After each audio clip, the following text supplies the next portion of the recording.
diri kami, bahkan menjadikan kami bangsa yang kudus, umat kepunyaan-Mu sendiri, bahkan menjadi umat kesayangan daripada Tuhan sendiri. Kami yang dulu hidup di dalam kegelapan, Tuhan tarik kami keluar menjadi satu kehidupan yang terang Tuhan, satu kehidupan menjadi anak-anak siang yang selalu sadar, siuman, berjaga-jaga untuk menantikan kedatangan-Mu yang kedua kali. Sebab kami tidak tahu Tuhan kapan Engkau akan datang, tapi kami percaya firman-Mu yang sudah menegaskan pada kami bahwa Tuhan akan segera datang kembali. Kau tidak pernah lalai menepati janji-Mu. Kau selalu sabar terhadap kami, sehingga seolah-olah kedatangan-Mu itu Tuhan sepertinya terulur-ulur waktu. Tapi sesungguhnya Engkau memberi kami kesempatan, yang memberikan waktu untuk kami bertobat, untuk kembali kami datang kepada Tuhan dengan sungguh-sungguh, dengan segenap hati kami, dengan segala penyesalan akan dosa-dosa kami, dengan satu hati yang mau hidup di dalam kebenaran firman-Mu. Tolong kami Tuhan, firman-Mu selalu mengajarkan bagi kami agar kami tidak menjadi hidup lagi sama seperti orang-orang kegelapan. Bahwa kami adalah orang-orang siang. Firman-Mu juga sudah mendidik kami supaya kami boleh hidup di dalam kebenaran firman-Mu, dalam satu tabisan yang benar, baik bagi Tuhan, bagi pria Tuhan, bagi laki-laki, bagi kepala rumah tangga, bagi anak-anak muda Tuhan, bahkan bagi ibu-ibu, bagi perempuan-perempuan yang lanjut usia Tuhan, bahkan sampai kepada anak-anak sekalipun. Engkau mengasihi kami Tuhan, dengan tangan kasih-Mu Engkau menggembalakan hidup kami, Engkau memelihara hidup kami, Engkau membela hidup kami, Engkau menjaga hidup kami, bahkan Engkau menyembuhkan segala sakit penyakit kami. Sebab itu beri kami iman, beri kami hati yang percaya, supaya firman itu tidak kembali dengan kosong, dengan hampa, tapi firman itu boleh tepat sasarannya dalam hidup kami, sehingga kami yang mendengar dan menerima firman-Mu, kami menerima berkat Tuhan, kami menerima lawatan Tuhan, kami disembuhkan, baik penyakit jasmani, terlebih penyakit rohani. Tuhan memulihkan hidup kami, Tuhan menyucikan hidup kami, bahkan Engkau membentuk, memperbarui hidup kami, supaya hidup kami ini tidak lagi bercacat celah, tapi hidup kami ini boleh menjadi sama seperti Engkau Tuhan. Terima kasih buat pengorbanan-Mu, terima kasih buat kesetiaan-Mu, buat kemurahan-Mu, kesabaran-Mu Tuhan. Biarlah pagi ini, apabila kami sedang mendengar firman, kami boleh memanfaatkan firman-Mu. Sebab firman itu yang menciptakan dari yang tidak ada menjadi ada. Bahkan firman itu yang memperbaiki, menyucikan, bahkan menyembuhkan hati kami Tuhan. Kami percaya kami boleh pulang dengan sehat, kami pulang dengan pertolongan Tuhan. Sebab itu berfirmanlah Tuhan bagi kami pagi ini. Pakai hamba-Mu, urapi hamba-Mu, sembunyikan di belakang salib-Mu, sehingga firman ini boleh menjangkau setiap pribadi yang memerlukan pertolongan-Mu Tuhan. Terima kasih Bapa di surga, kami mau mendengar dan menyambut firman-Mu hanya di dalam nama Tuhan Yesus Kristus. Amin.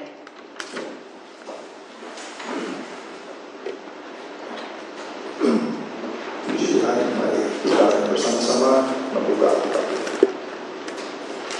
Kita akan membaca dalam Injil Matius pasal yang ke-13. Matius pasal yang ke-13 ayat 47 sampai dengan ayat yang ke-50. Matius 13 ayat 47 sampai dengan ayat yang ke-50. Matius 13 ayat 47 sampai 50. Perumpamaan tentang pukat. Demikian pula hal kerajaan sorga itu seumpama pukat yang dilabuhkan di laut, lalu mengumpulkan berbagai-bagai jenis ikan. Setelah penuh, pukat itu pun diseret orang ke pantai, lalu duduklah mereka dan mengumpulkan ikan yang baik ke dalam pasu, dan ikan yang tidak baik mereka buang. Demikianlah juga pada akhir zaman. Malaikat-malaikat akan datang memisahkan orang jahat dari orang benar, lalu mencampakkan orang jahat ke dalam dapur api, di sanalah akan terdapat ratapan dan kertakan gigi. Ya. Nah, inilah firman Tuhan dalam bentuk perumpamaan. Kalau kita membaca dalam Matius 13, ada 7 macam perumpamaan di sana. Dan perumpamaan ini ditempatkan pada bagian yang terakhir, yaitu perumpamaan tentang pukat atau jala. Pukat sama jala sama saja. Jadi kerajaan sorga itu seumpama pukat atau jala yang dilabuhkan di laut, lalu mengumpulkan berbagai-bagai jenis ikan. Ini adalah kemurahan Tuhan buat kita semua. Kemurahan Allah itu bagaikan pukat yang dilabuhkan di laut, sehingga banyak orang percaya. Orang-orang yang tadinya tidak percaya menjadi percaya. Saat kemurahan Tuhan itu sedang berlangsung sekarang ini. Ya, dan mengumpulkan berbagai-bagai jenis ikan. Bukan soal jumlahnya saja, tetapi macamnya ikan banyak sekali. Ya, saat itu dalam sidang jemaat orang Kristen itu suka macam-macam. Ada yang aneh-aneh kelakuannya. Sebab itu firman Tuhan mengumpulkan berbagai-bagai jenis ikan. Ya, itu soalnya kita melihat banyak orang percaya yang baru bertobat, atau yang rohaninya tidak maju dalam Tuhan. Kita lihat seringkali sikap dan kelakuan mereka macam-macam, aneh-aneh. Padahal mereka sudah percaya. Ini percaya tahap awal, bukan yang dilakukan. Jadi ini kemurahan Tuhan yang Tuhan akan nyatakan hari-hari akhir ini, baik lewat pemberitaan, lewat internet. Ya, firman Tuhan disampaikan sehingga orang-orang yang tadinya tidak percaya menjadi percaya. Nah, itu sebabnya kita harus menggunakan kemurahan Tuhan. Ya, selagi Tuhan berkemurahan bagaikan jala yang ditaburkan ini, mari kita pergunakan dengan sungguh-sungguh. Sebab kalau kemurahan Tuhan kita tidak hargai, maka nanti ada jala yang lain yang akan menjerat hidup kita. Kalau kemurahan Tuhan bagaikan jala ini kita tidak menghargai, nanti kita akan dijerat dengan jala yang lain. Kita baca Pengkhotbah 9 ayat 12. Ya, saudara bisa Pengkhotbah 9. Tahu tempatnya kan? Mazmur, Amsal, Pengkhotbah. Pengkhotbah 9 ayat yang ke-12. Pengkhotbah 9 ayat 12. Karena manusia tidak mengetahui waktunya, seperti ikan yang tertangkap dalam jala yang mencelakakan. Nah, ini jala yang mencelakakan. Terus, dan seperti burung yang tertangkap dalam jerat, begitulah anak-anak manusia terjerat pada waktu yang malam, kalau hal itu menimpa mereka secara tiba-tiba. iya, jangan sampai kita kena jerat ini. Sebab kalau ikan sudah masuk jerat, dia nggak bisa keluar. Makanya kalau orang Kristen itu tidak sungguh-sungguh, dia terjerat oleh satu kebiasaan yang tidak baik, lama-lama terus saja begitu. Orangnya ke gereja, tapi kebiasaan-kebiasaan yang baik itu nggak bisa lepas. Sudah terjerat di sana, nggak bisa keluar dari sana. Nah, sebab itu pada pagi hari ini ada pukat yang lain, itulah kerajaan sorga. Tuhan memberi kesempatan buat kita semua supaya kita pakai kemurahan Tuhan itu dengan sungguh-sungguh, supaya jangan kita terjerat dengan jerat yang jahat. Namanya ikan kalau sudah masuk jerat, dia nggak bisa keluar dari sana. Ini jangan sampai terjadi dalam hidup kita. Itu sebabnya dalam Matius 13, jerat yang baik itulah kerajaan sorga bagaikan pukat yang dilabuhkan di laut, dan mengumpulkan berbagai-bagai jenis iman. Kita menjadi orang percaya, mulai beribadah, mulai ke gereja, sebab sudah masuk pukat kerajaan surga. Ya, nah Tuhan juga berkerinduan buat kita semua supaya pagi hari ini kita berada dalam jerat kerajaan surga. Kita terima Dia, kita diselamatkan, kita merasa jaminan keselamatan yang Tuhan berikan bagi kita, sebab kita sudah masuk dalam pukat yang namanya pukat kerajaan surga. Ya, tapi belum cukup sampai di sana. Kalau kita sudah percaya, kalau kita sudah diselamatkan oleh korban Yesus di atas gunung Golgota, belum cukup sampai di sana. Rohani itu terus meningkat. Sebab itu ada ayat yang ke-48. Tolong dibaca itu. Matius 13 ayat 48. Setelah penuh, pukat itu pun diseret orang ke pantai. Pukat itu pun diseret orang ke pantai. Lalu duduklah mereka dan mengumpulkan ikan yang baik ke dalam pasu, dan ikan yang tidak baik mereka buang. Nah, dibawa ke pantai itu.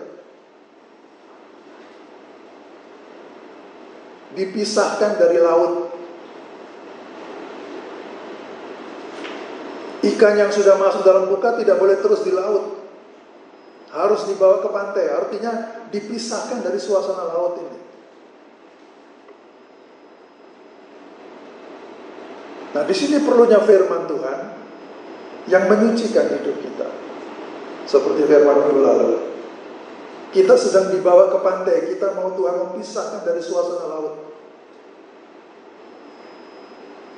Sekarang banyak orang Kristen yang ke gereja, tapi suasana laut itu masih kuat dalam hidupnya. Orangnya di gereja, tapi suasananya dari laut itu masih ada dalam hidupnya. Nah, saat itu dalam bagian ini, setelah pukat, setelah ikan-ikan itu masuk dalam pukat kerajaan sorga, dibawa ke laut, dibawa ke pantai, artinya dipisahkan dari suasana laut itu. Nah, kita akan melihat laut itu apa? Kenapa ikan ini dibawa ke pantai? Harus pisah dari laut, keluar dari laut. Itu perumpamaan ini. Apa itu laut? Kita baca Yesaya 57. Nabi Yesaya pasal yang ke-57 ayat 20 dan 21. Yesaya pasal yang ke-27 Yesaya 57 ayat 20 dan 21. Yesaya 57 ayat 20 dan 21. Sudah menemukan semua? Yesaya 57 ayat 20 dan 21. Tetapi orang-orang fasik adalah seperti laut yang berombak-ombak. Nah, jadi laut itu menggambarkan kehidupan orang-orang fasik, orang-orang dunia, orang yang hidup dalam kejahatan, yang tidak bertobat, yang tidak mau berubah. Itu orang-orang fasik itu. Ulang kembali. Tetapi orang-orang fasik adalah seperti laut yang berombak-ombak, sebab tidak dapat tetap tenang, dan arusnya menimbulkan sampah dan lumpur. Tiada damai bagi orang-orang fasik itu, firman Allahku. Nah, sebab itu kita sebagai orang percaya, Tuhan mau pisahkan kita dari suasana kehidupan orang fasik yang bagaikan laut yang berombak. Gak bisa kita mau ikut Tuhan masih terpengaruh dengan dunia, masih bisa terima cara-cara dunia dalam hidup kita. Itu gak benar. Mungkin dia orang Kristen, tapi dia orang Kristen yang gak benar di mata Tuhan. Sebab dia masih pakai cara-cara orang dunia. Makanya ikan ini dipisahkan dari laut. Gaya kehidupan orang fasik itu sudah tidak boleh ada lagi dalam hidup. Jadi percaya saja belum cukup. Sekarang ini waktunya percaya kita harus ditingkatkan dengan suatu kehidupan yang mau dipisahkan dari cara hidup orang-orang fasik yang bagaikan laut itu. Jadi jangan sampai di antara kita ada yang masih cari hidupnya kayak orang fasik. Itu satu kehidupan yang tidak benar di hadapan Tuhan. Nah, kita akan melihat laut ini. Kalau tadi dikatakan laut itu berombak, itu karena ada angin. Jadi suasana laut itu anginnya kuat sekali. Apalagi makin besar anginnya, makin kuat gelombangnya.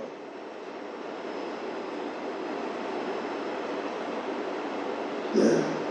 Jadi kalau gaya hidup kita ini, kita tidak mau tinggalkan semua kehidupan orang fasik.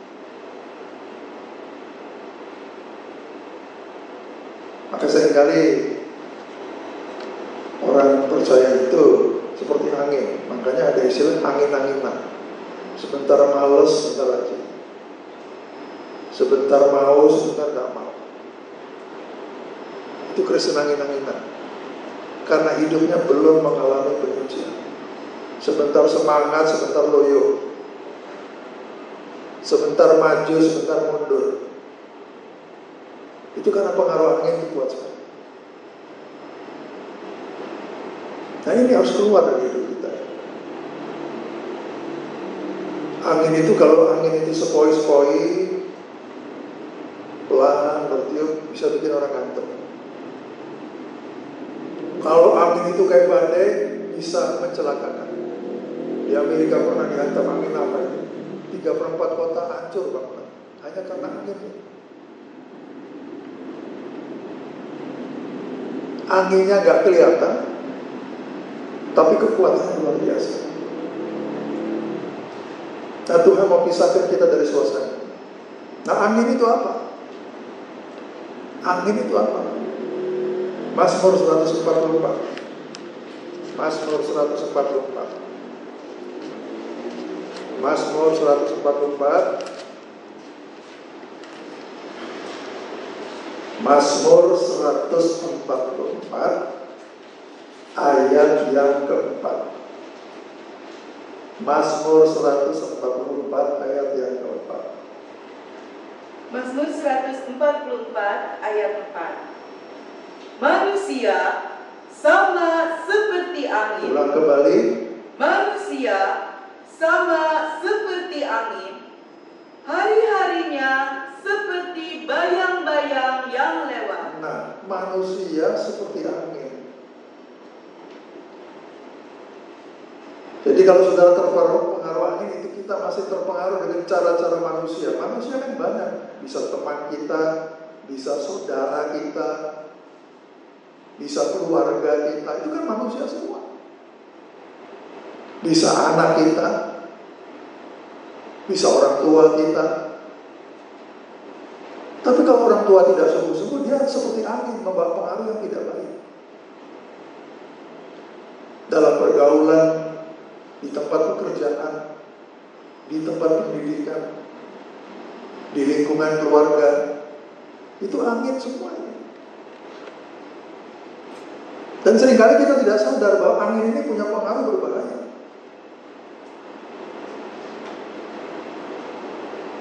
Bukan kita tidak boleh bergaul, tapi firman Tuhan mengatakan dalam 1 Korintus 15, pergaulan yang jahat merusak.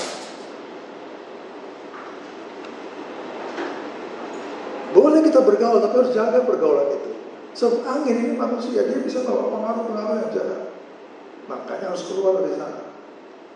Seperti ikan yang dikeluarkan dari laut itu.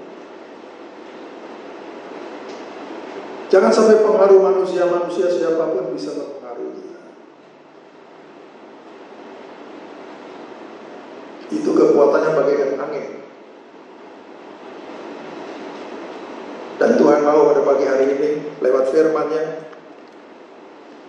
supaya jangan sampai kekuatan angin itu bisa mempengaruhi hidup rohani kita. Manusia yang bagaikan angin, kata Mazmur 144. Dan manusia itu di mana-mana kita menemukan. Tiap hari kita berhadapan dengan ini, tiap hari. Kalau hidup kita tidak sungguh-sungguh, mau tidak mau pengaruh angin bagikan manusia itu bisa masuk. Makanya dituntut satu kesungguhan dari kita. Dan untuk sungguh-sungguh firman Tuhan harus dipraktekkan. Kita sudah banyak mendengar firman Tuhan. Sesudah kita mendengar, waktunya untuk kita melakukan. Saat kita berhadapan dengan suasana angin ini setiap hari. Setiap hari. Kadang-kadang manusia itu menjengkelkan kita. Bisa membuat kita marah. Ini bahayanya kita, saudara percaya. Itu sebabnya kita sebagai sidang jemaat kita harus hati-hati. Makanya ikan ini dibawa keluar dari laut. Terus suasana anginnya kuat sekali. Dunia sekarang ini, kita melihat orang-orang dunia sekarang dengan segala cara hidup dan gaya hidup mereka sudah jauh keluar dari jalur dari Allah. Dan jangan kita ikuti mereka. Hiduplah sebagaimana firman Tuhan, bukan mengikuti cara-cara manusia zaman akhir ini yang seringkali bertentangan dan memang pasti bertentangan dengan firman Allah. Sebab itu Tuhan selalu memberikan firman-Nya supaya jangan pengaruh angin pelan maupun angin yang kencang itu bisa menguasai kehidupan kita. Angin muncul gelombang. Belakangan ini saya sering lihat di TV itu ramalan cuaca, itu kapal-kapal yang di laut itu diingatkan hati-hati. Gelombangnya lagi tinggi sampai 4-6 meter. Itu kan angin. Itu laut semua kan. Gelombang kan gak ada di darat, di laut kan. Kalau di darat gak ada gelombang, yang ada di laut. Dan gelombang ini juga bisa mematikan.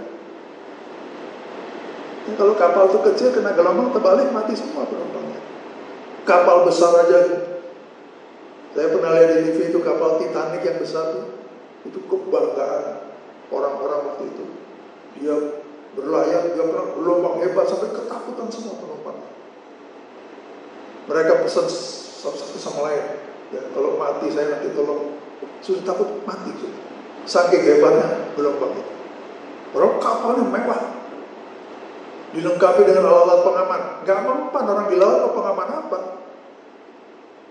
Laut segitu hebatnya, mau pakai pengaman apa? Tapi rupanya Tuhan masih berkehendak. Jadi gelombang itu berbahaya sekali. Mau kapal segede apa, sehebat apapun gak akan kuat, saudara. Nah sekarang menjadi pertanyaan, apa itu gelombang? Yang harus kita waspadai, apa itu gelombang? Ombak. Gelombang kan ombak sama saja. Apa itu ombak atau gelombang?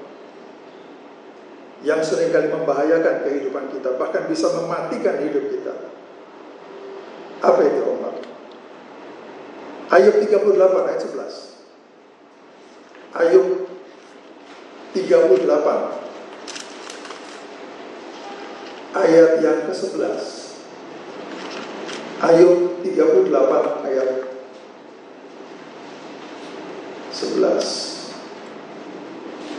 Ayub 38 ayat 11. Ayub 38 ayat 11. Ketika aku berfirman, sampai di sini, boleh engkau datang, jangan lewat.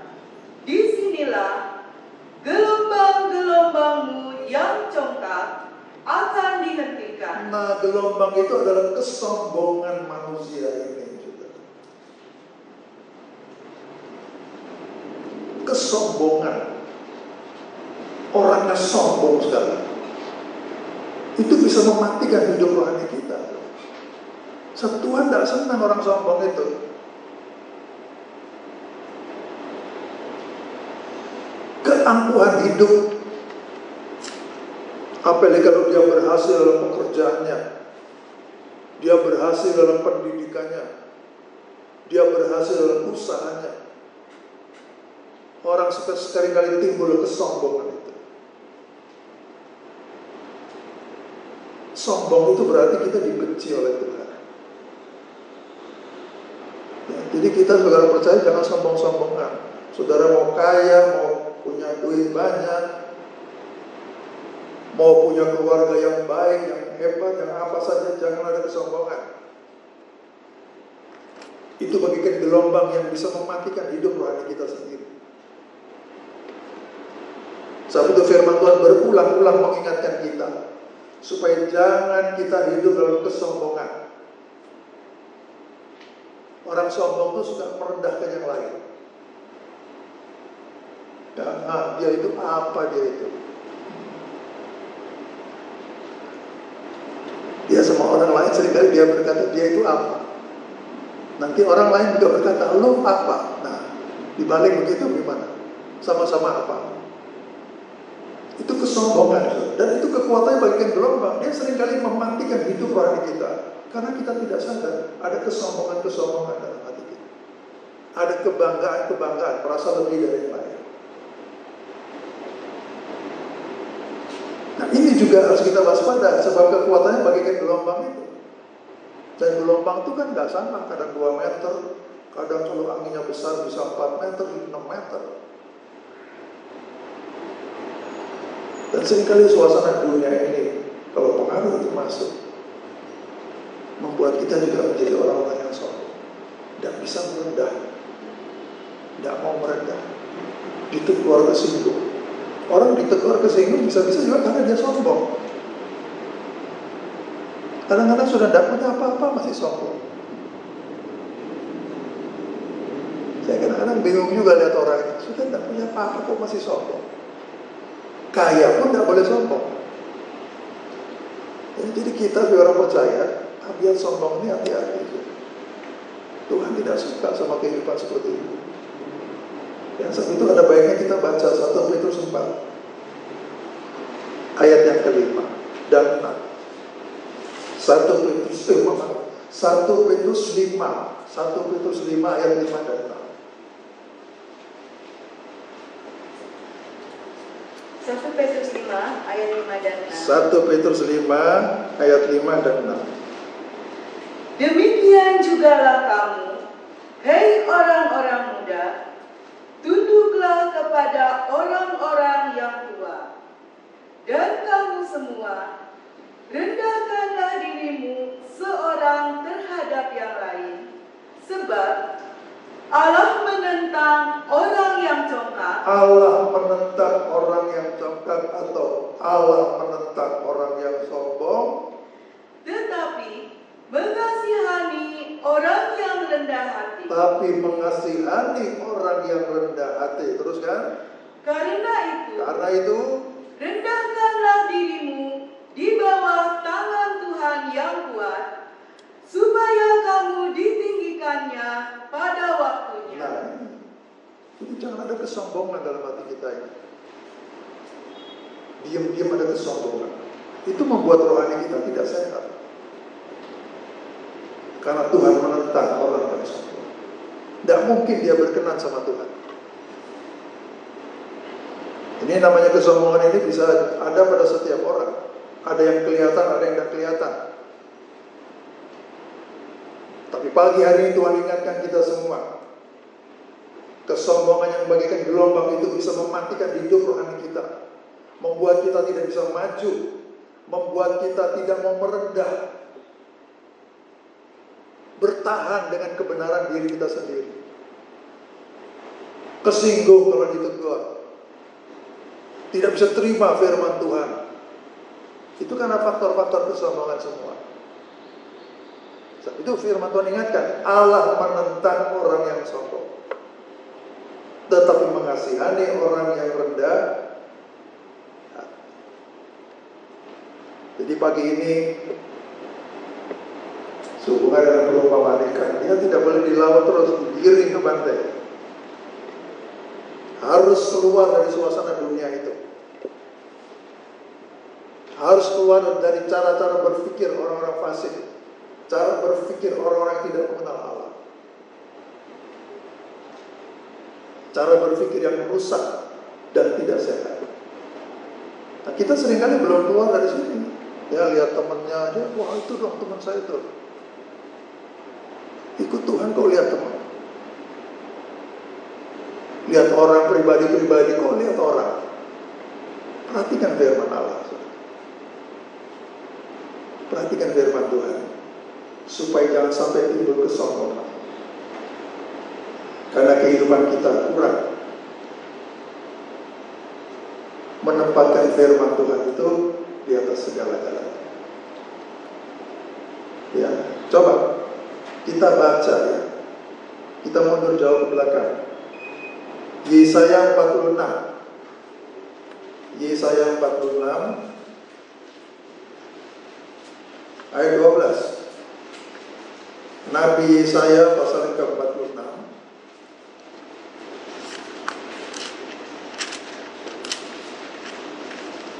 Yesaya 46 ayat 12. Yesaya 46 ayat 12. Yesaya 46 ayat 12. Dengarkanlah aku, hei orang-orang yang congkak. Atau sombong, nanti itu ya. Ulang. Dengarkanlah aku, hei orang-orang yang sombong. Bagaimana mereka? Orang-orang yang jauh dari kebenaran. Jauh dari kebenaran. Sekalipun dia dengar firman Tuhan, tapi firman itu tidak pernah tinggal dalam hatinya. Firman itu tidak merubah hidupnya. Jauh dari kebenaran. Orang-orang sombong. Nah, kita bersyukur kita selalu terima firman Allah. Tapi jangan sampai kita terima juga dengan kesombongan. Sebab orang yang sombong itu tidak mengalami pekerjaan firman Allah yang dia dengar dalam hidupnya. Itu saatnya pada pagi hari ini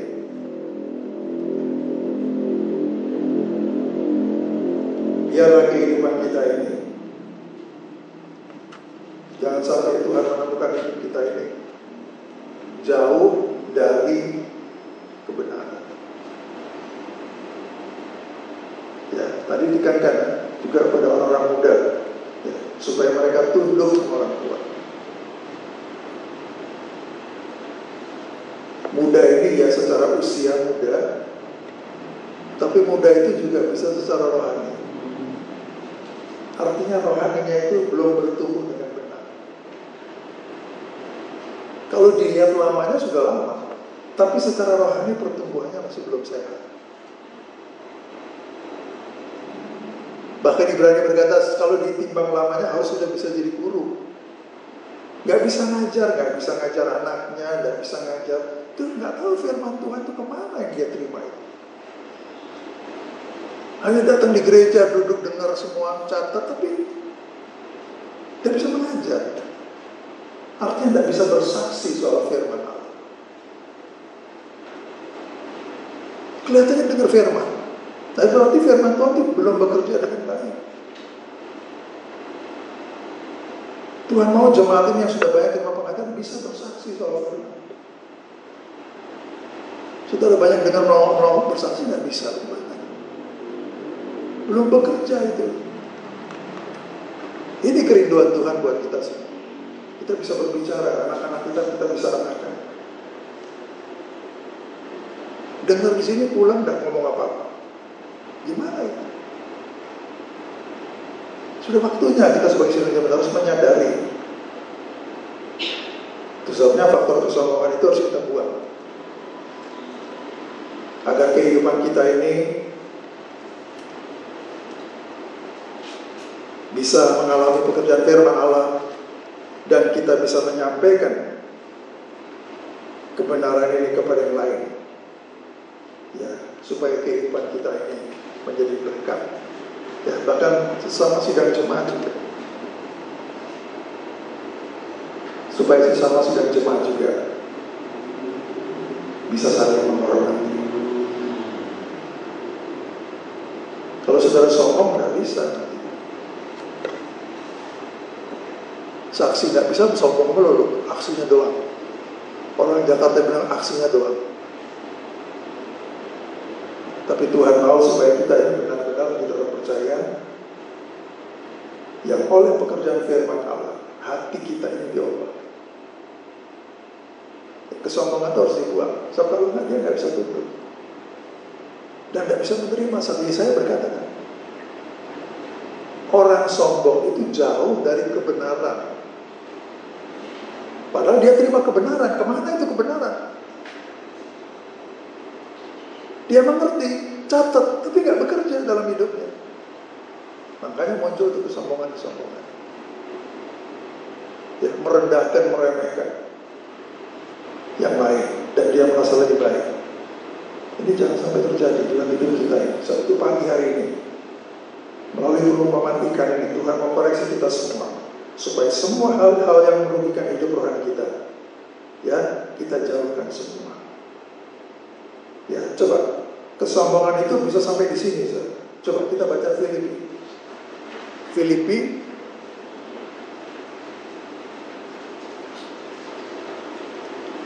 pasal yang kedua. Surat Filipi pasal yang kedua, ayat yang ketiga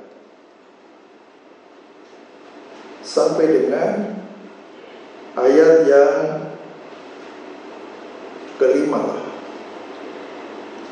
Filipi 2 ayat 3 sampai 5. Filipi pasal yang kedua, ayat yang ketiga sampai dengan ayat yang kelima. Dengan tidak mencari kepentingan sendiri atau puji-pujian yang sia-sia. Nah, orang sombong itu suka dipuji gitu. Ya, mungkin nggak kelihatan, tapi dia senang kalau dia dipuji gitu. Itu bentuk kesombongan juga. Ya, kalau udah dipuji dia nggak senang. Ya, kalau dia dipuji itu, umpama dia berbuat sesuatu dipuji, wah dia senang sekali. Ya, lain kali berbuat lagi. Begitu nggak dipuji nggak berbuat lagi. Itu kesombongan namanya.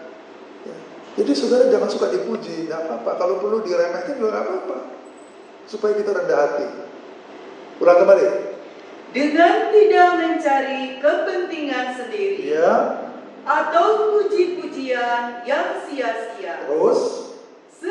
Sebaliknya, hendaklah dengan rendah hati, yang seorang menganggap yang lain lebih utama daripada dirinya sendiri. Ayo, bisa nggak kita seperti ini? Menganggap orang lain lebih utama? Oh, enggak bisa. Seringkali malah terbalik. Kita yang menganggap diri kita lebih utama. Makanya suka dipuji. Ya, itu sikap suka dipuji itu harus dibuang juga. Itu bentuk kesombongan juga itu. Nggak boleh ada itu. Terus? Dan janganlah tiap-tiap orang hanya memperhatikan kepentingannya sendiri, tetapi kepentingan orang lain juga. Terakhir, hendaklah kamu dalam hidupmu bersama menaruh pikiran dan perasaan yang terdapat juga dalam Kristus Yesus. nah jangan memperhatikan kepentingannya sendiri. Ya susah, saudara. Inilah bagian-bagian manusia kita yang jelek. Sudah lama jadi anak Tuhan, tapi tidak bisa lihat yang lain, kepentingan yang lain. Dia cuma kalau kepentingannya disenangkan dia senang, tanpa pernah memikirkan yang lain. Itu juga jelek juga itu. Tidak ada salahnya kan kita juga bisa memperhatikan yang lain, kepentingannya. Jangan cuma kepentingan kita sendiri. Kalau disenangkan, oh kita senang sekali, tapi kita nggak pernah memperhatikan kepentingan orang lain. Nah ini kan banyak terjadi. Tidak bisa memperhatikan kepentingan yang lain, banyak ngomong saja mulutnya. Jangan sampai terjadi dalam hidup kita. Ya, bahkan dikatakan kan, janganlah tiap-tiap orang hanya memperhatikan kepentingan sendiri, tetapi kepentingan orang lain juga. Dengan tidak mencari kepentingan sendiri atau puji-pujian yang sia-sia. Sebaliknya, hendaklah dengan rendah hati, yang seorang menganggap yang lain lebih utama daripada dirinya sendiri. Ini juga tidak mudah prakteknya ini. Banyak kali kita merasa diri kita lebih dari yang lain, karena mungkin punya keuangan, punya sedikit ekonomi yang baik. Tapi firman Tuhan mengajar, supaya kita juga bisa dikatakan di sini kan, menganggap yang lain lebih utama. Wah, ini sesuatu yang memang harus terlihat dalam hidup kita kalau kita mau disebut orang-orang benar, memperhatikan kepentingan yang lain juga. Ya, jadi ini kerinduan Tuhan buat kita pada pagi hari ini. Dan seringkali ini kurang dalam jemaat ini. Dia senang kalau dia diperhatikan, kalau orang lain dia nggak perhatikan. Ini juga bahaya, membuat rohani kita tidak sehat. Ini sepertinya sepele, tapi ini penyakit rohani juga ini. Jadi jangan sampai terjadi. Kalau orang lain disenangkan, kalau kita disenangkan, kenapa kita nggak mau juga berbuat itu? Ya, jadi pagi hari ini suasana laut ini begitu berbahaya, sampai masuk dalam perkara-perkara yang kecil yang namanya manusia ini, yang hanya bisa terbuka kalau firman Allah disampaikan. Ya, supaya kita sebagai orang percaya juga, ya, puji-pujian dipuji gitu. Ini juga namanya orang begitu. Kita jauhkan semua, sebab kalau kita pelayan sebagai hamba, maka firman Tuhan berkata, kita sebagai hamba, semua yang kita lakukan bukan untuk dipuji. Semua yang kita lakukan karena kita harus.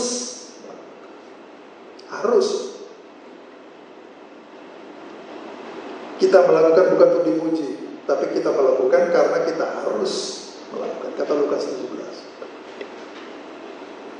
Ya, jadi semua hal-hal yang menyusup ke dalam. Sebab angin ini kan kalau apalagi angin dingin itu sampai ke dalam dia nyusup. Kadang-kadang mesti pakai jaket juga.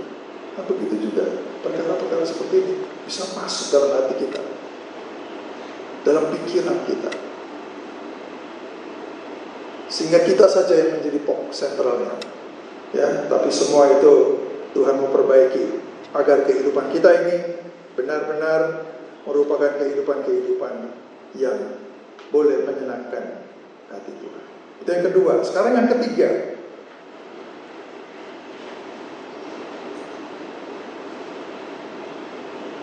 tidak tenang.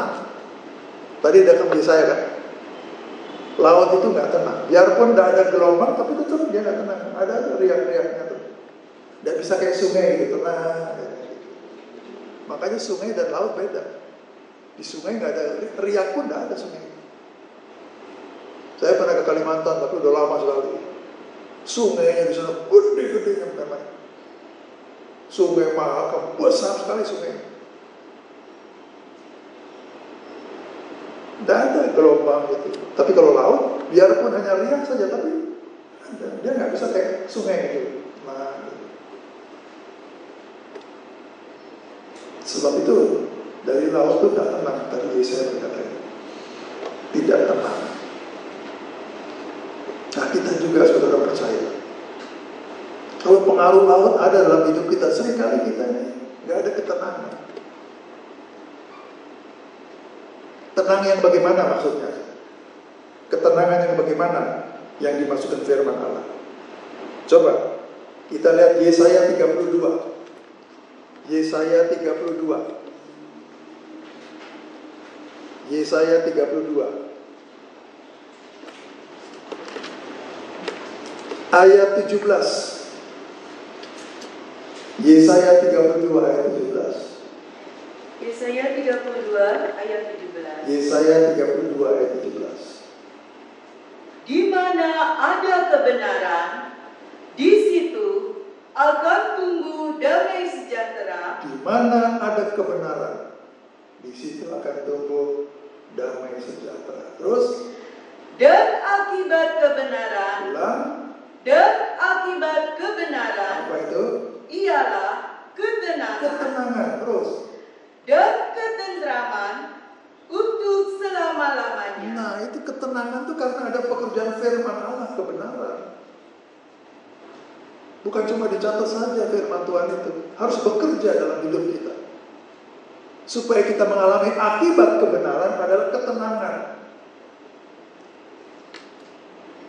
Tidak cepat panik, tidak cepat gelisah, tidak cepat kacau.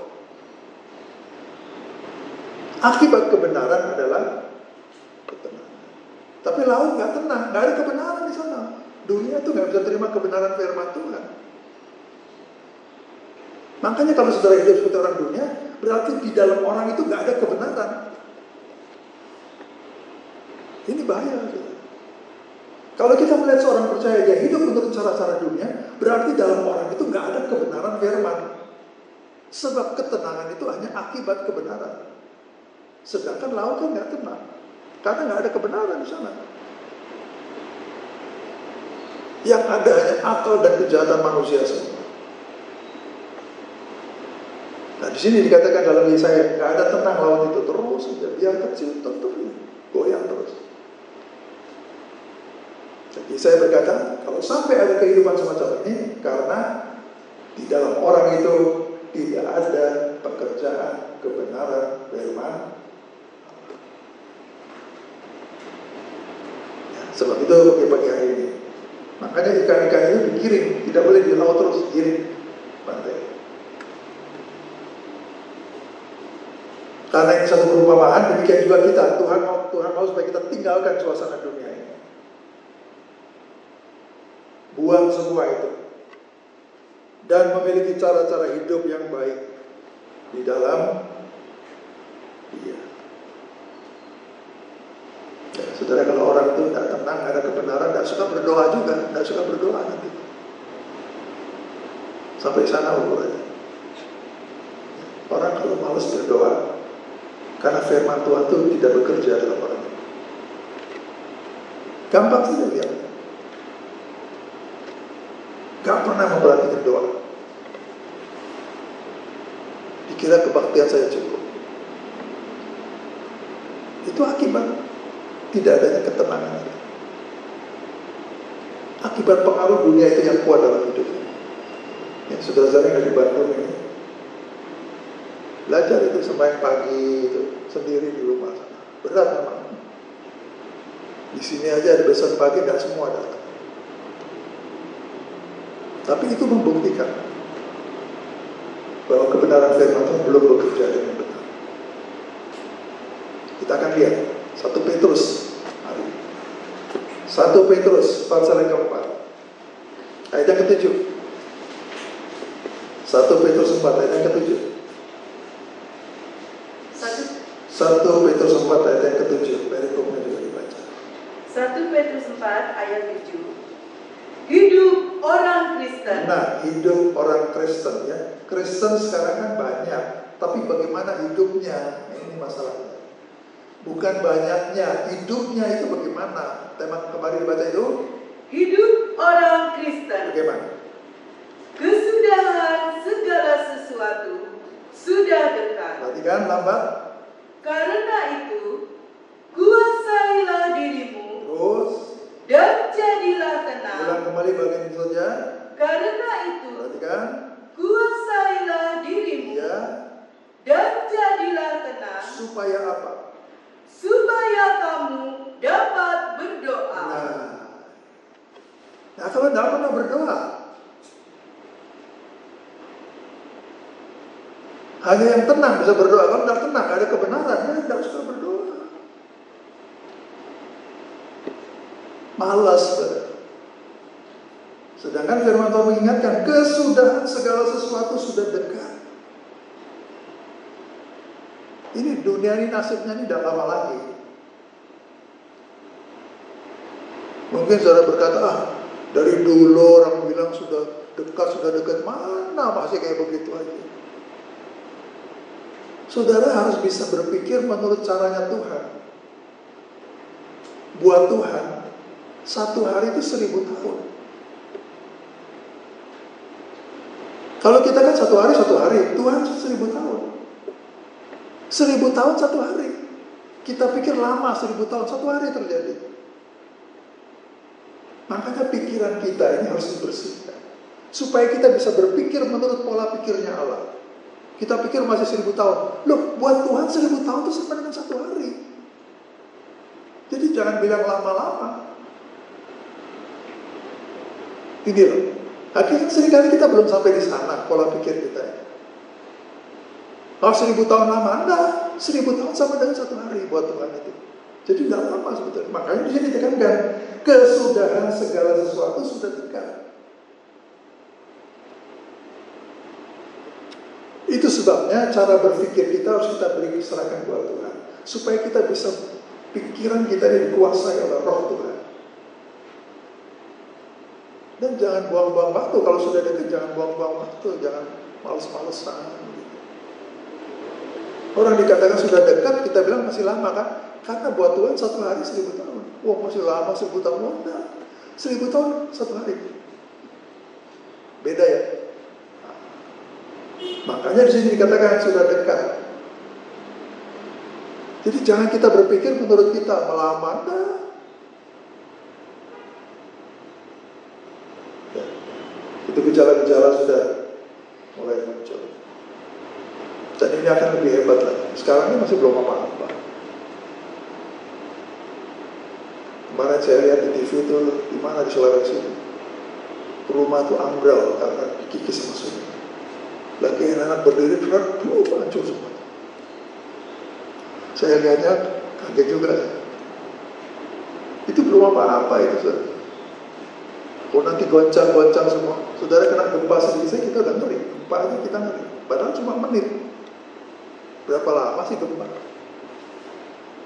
Nanti bukan saja bumi, langit akan digoncangkan. Dalam Lukas dikatakan orang akan mati ketakutan. Mati ketakutan bukan karena mati karena penyakit, saking takutnya mati. Kita belum sampai sana. Makanya sebelum saat ini terjadi, sekarang ini pola hidup kita. Sekarang orang mati karena penyakit, nanti orang mati karena ketakutan. Mati berdiri, mati saking takutnya. Ya, itu kesudahan segala sesuatu sudah dekat.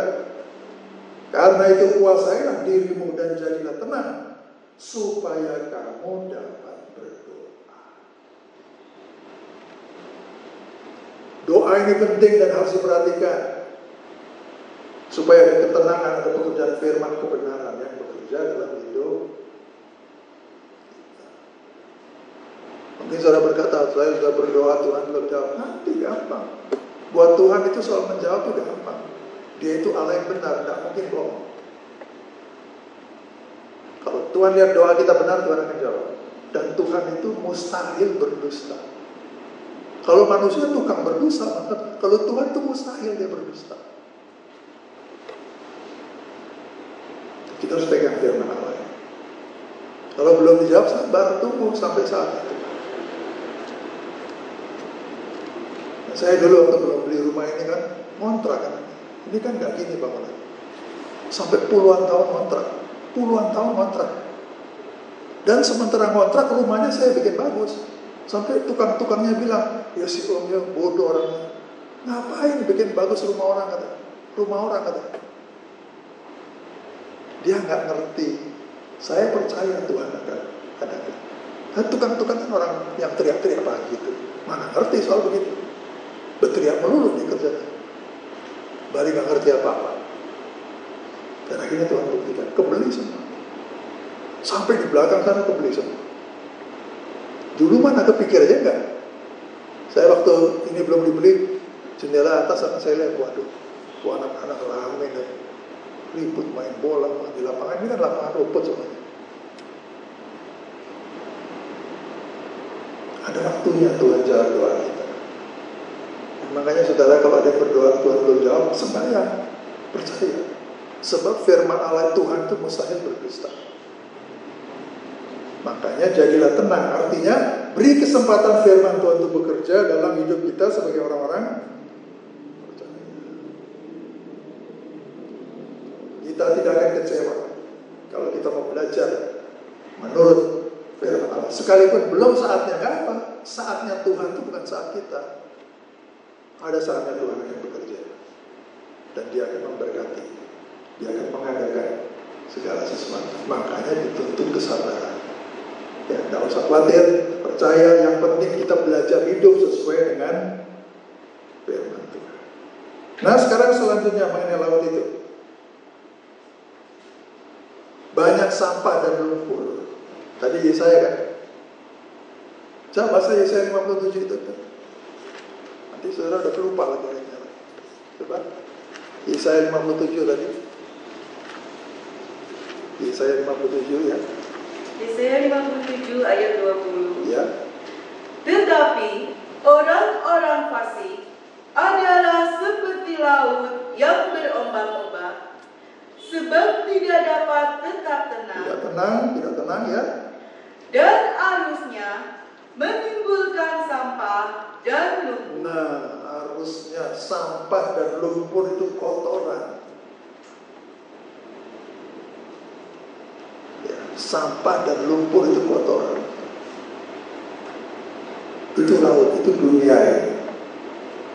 Segala kotoran dosa ada dalam dunia ini, bagaikan sampah dan lumpur. Nah sebab itu, kenapa ikan ini digiring ke laut? Supaya sebagai orang percaya, semua hal-hal yang kotor yang tidak baik kita buang semua. Cara-cara berpikir yang kotor, cara-cara pandangan yang kotor kita buang semua. Tuhan mau supaya kehidupan kita dibersihkan, bersih dari semua sampah, dari lumpur.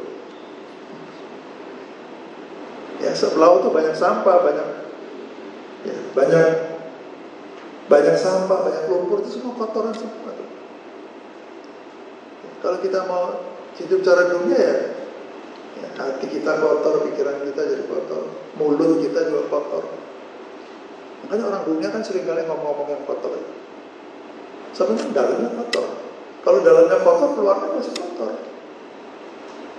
Tapi kalau dalamnya bersih, keluarnya pasti bersih. Orang kalau dengar seseorang suka ngomong kotor, ini dalamnya emang kotor. Banyak sampah, banyak lumpur. Nah kita sebagai sidang jemaat, Tuhan mau buang semuanya.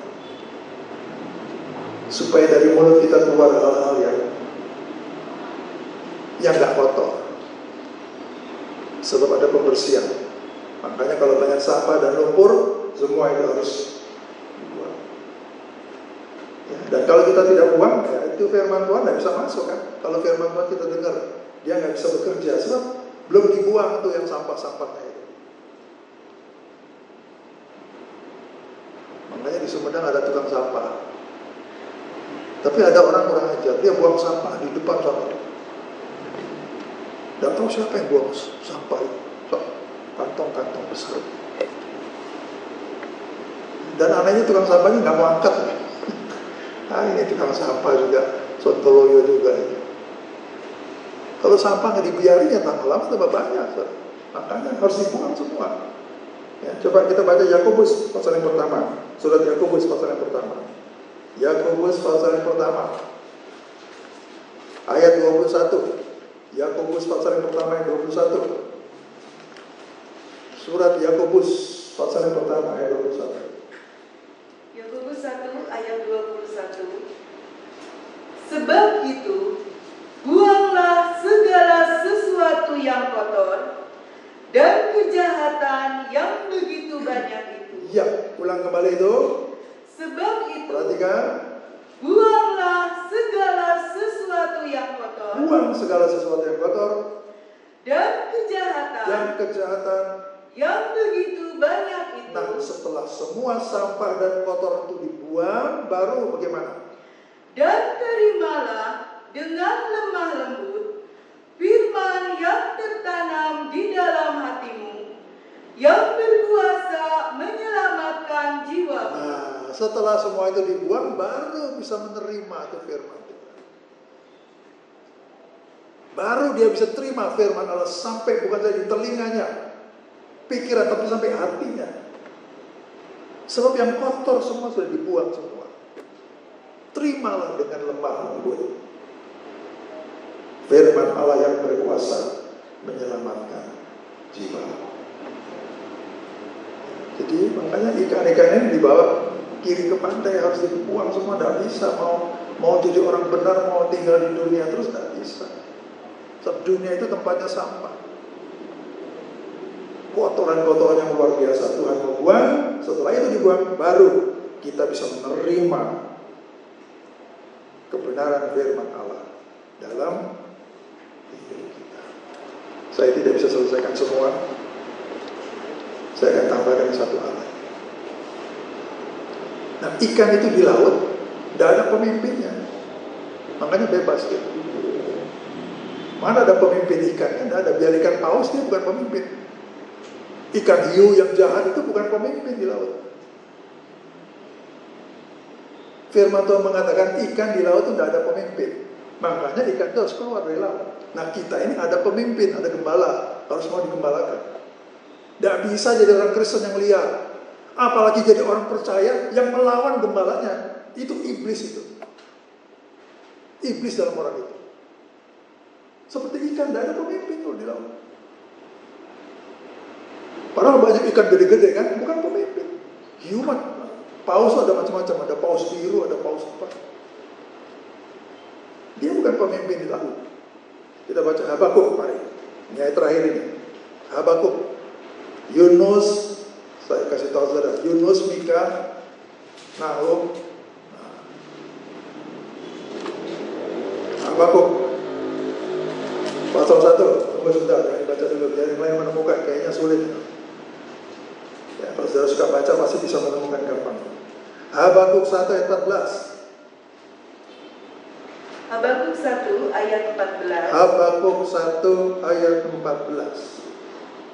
Engkau menjadikan manusia itu seperti ikan di laut. Nah, itu sebabnya perumpamaan ikan itu menunjuk kepada manusia ini. Ya, ulang kembali. Engkau menjadikan manusia itu seperti ikan di laut. Nah, bagaimana ikan di laut itu? Bagaimana? Seperti binatang-binatang melata. Perhatikan. Yang tidak ada pemerintahnya. Nah, tidak ada pemimpinnya. Itu suasana laut. Sebab itu ikan ini digiring ke darat. Orang percaya harus keluar dari suasana dunia itu. Dan harus mau dipimpin.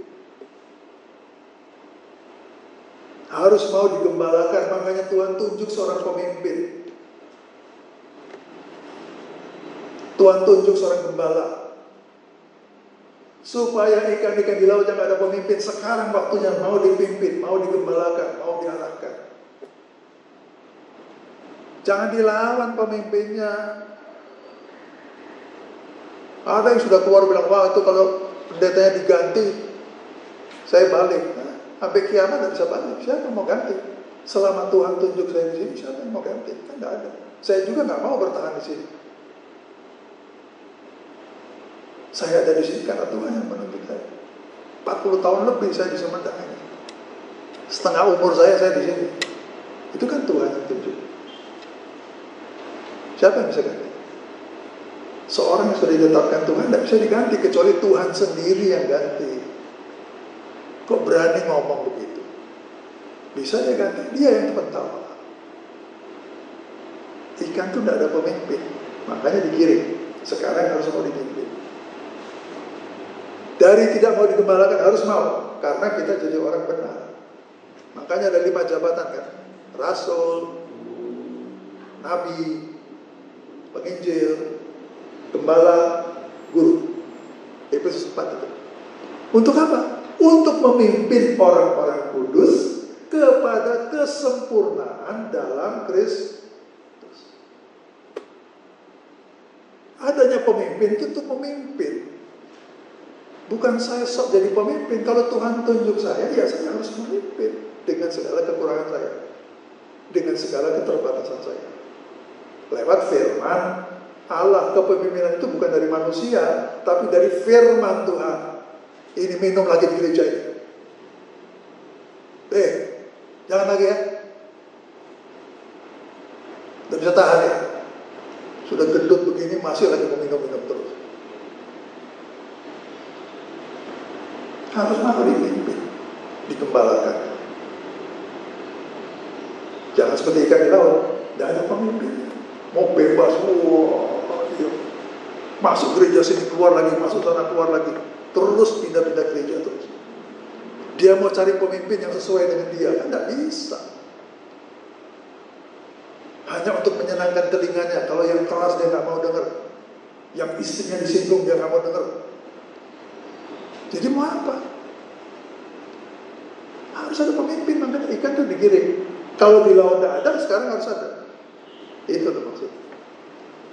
Kita semua juga begitu. Adanya pengembalaan karena itu sistem kepemimpinan Tuhan, sistem pemerintahan. Makanya kalau saudara berdoa kan, kalau dalam pelajaran doa itu di Matius, jadilah kehendakmu di bumi seperti di bumi seperti di. Jadi ini kepemimpinan dari surga. Allah itu teratur kalau saudara baca di Wahyu itu. Takhta Allah, malaikat-malaikat, semua teratur semua. Itu kepemimpinan. Jadi rohani itu teratur, itu loh. Makanya Sakur seragam. Sakur belang bonteng itu kan gak enak lah. Tapi kalau seragam kan enak kan. Teratur semua. Ya, jadi kita pagi hari ini ikan di laut, tidak ada pemimpin, makanya digiring ke dalam. Sekarang ada pemimpin, ada yang harus mau itu. Ya, jadi kalau saudara mau digembalakan, ya itu firman. Apakah gembala itu ada kekurangan? Itu urusan Tuhan. Bukan urusan jemaat, nunjuk-nunjuk gembala itu, jangan. Saudara nunjuk saya, saudara kasih duit sama saya. Ya, kasih duit 1 M, tunjuk-tunjuk. Nggak kasih apa-apa, kok banyak ngomong. Ya, jangan, saudara. Tuhan yang menetapkan. Tuhan yang memberkati saya juga. Loh, biar cuma kecil begini soal berkat jangan main-main. Loh, nggak percaya saudara. Ya sudah, nggak percaya nggak apa-apa. Saya mengalami sendiri. Kita ini kalau belajar sungguh-sungguh pasti diberkati. Makanya buat saudara yang penting, belajarlah sungguh-sungguh. Nanti usaha saudara diberkati, anak saudara diberkati, sekolahnya berhasil, pekerjaan saudara diberkati. Itu upah karena kita tunduk kepada suatu kepemimpinan yang sudah ditetapkan oleh Tuhan. Makanya nggak salah kan ikannya digiring. Digiring dari laut ke darat supaya mau dipimpin dan mengalami kepemimpinan Tuhan sebagai sidang jemaat di dalam. Ya, saya kira pagi ini saya tidak mengalami firman Tuhan. Mari kita mau berdiri bersama-sama dan kita mau berterima kasih kepada Tuhan.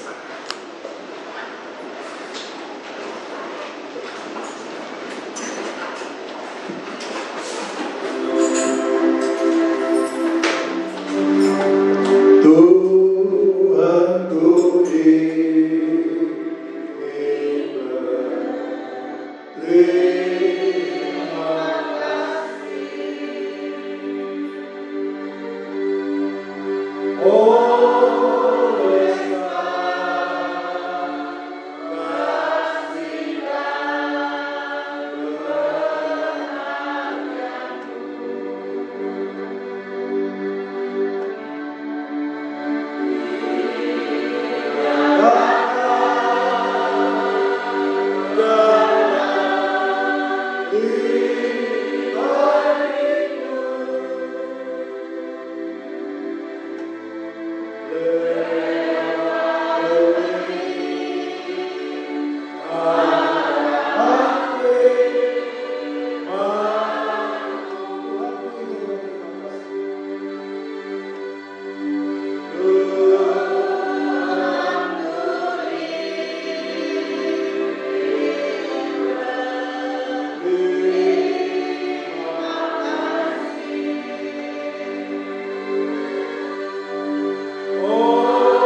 kami boleh merasakan kebenaran Tuhan.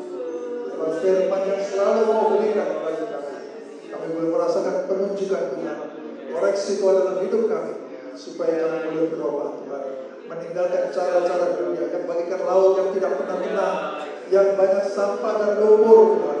Kiranya Engkau beri kemurahan bagi kami pagi hari ini, Engkau beri belas kasihan bagi kami Tuhan, supaya kami diluputkan dari suasana yang jahat ini, dan kami boleh diselamatkan menjadi milik-Mu, menjadi umat Tuhan yang hidup dalam kehendak-Mu Tuhan. Terima kasih, kami bersyukur buat kesempatan pagi hari ini, buat kemurahan, buat segala yang baik yang sudah berikan dalam ibadah kami. Inilah belas kasihan Tuhan bagi kami, supaya kami boleh beribadah dalam satu suasana sejahtera, karena Engkau menghendaki supaya kehidupan kami dibentuk dan disucikan menjadi satu kehidupan yang sesuai dengan kehendak-Mu.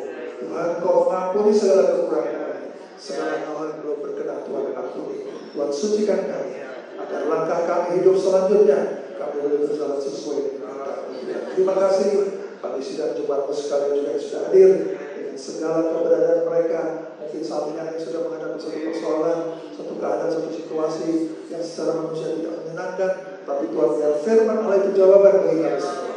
Firman itu yang menolong menjadi kami, agar kami boleh tetap teguh dalam Engkau, tidak digoncangkan dengan situasi dunia yang semakin gelap ini Tuhan. Terima kasih, kami bersyukur buat kasih karunia belas kasihan Tuhan, juga hamba-Mu pribadi berterima kasih buat firman-Mu yang Kau selalu berikan bagi sidang jemaat-Mu, supaya bersama-sama kami belajar melakukan dan nama Tuhan dipermuliakan di atas segalanya. Terima kasih Tuhan, terima kasih. Dan sebentar sidang akan berkorban, biar setiap tangan yang berkorban adalah tangan-tangan yang hatinya sudah diberkati oleh firman-Mu. Terima kasih Tuhan. Inilah segala ucapan syukur kami syukurkan dalam nama Juru Selamat kami, Tuhan Yesus Kristus. Haleluya. Amin. Kita menjalankan persembahan, kita nyanyikan bawalah kehidupanku untuk digembalakan. Bawalah kehidupanku untuk digembalakan, jangan biarkan tumbang gembala. Gairahkan kelihatanku di jalur perlombaan, sampai kau tercapai pahala. Bawalah kehidupanku untuk digembalakan, jangan biarkan tumbang gembala. Gairahkan kegiatanku di jalur perlombaan, sampai kau tercapai pahala. Mari kita tulis sama. Bawalah kehidupanku untuk digembalakan, jangan biarkan tumbang gembala.